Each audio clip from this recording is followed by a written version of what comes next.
started, they say, with a clack in a tunnel that gathered the restless, the impatient, the disconnecting, and the disconnected.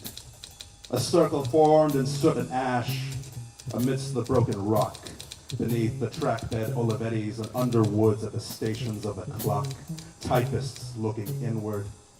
And from the circle emerged smudged piles of fool scrap and onion skin, coercible bond, linen, cotton laid and hand paper porous and rough, unspooling through rollers, carriages, returning with a smack.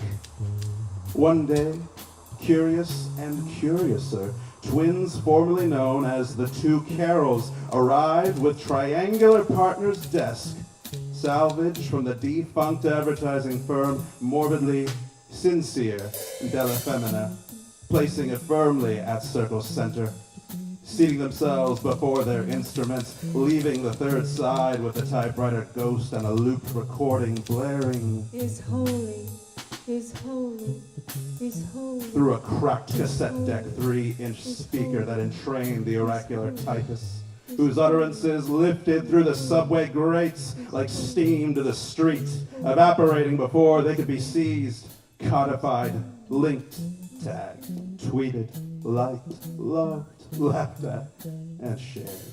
But all that came later.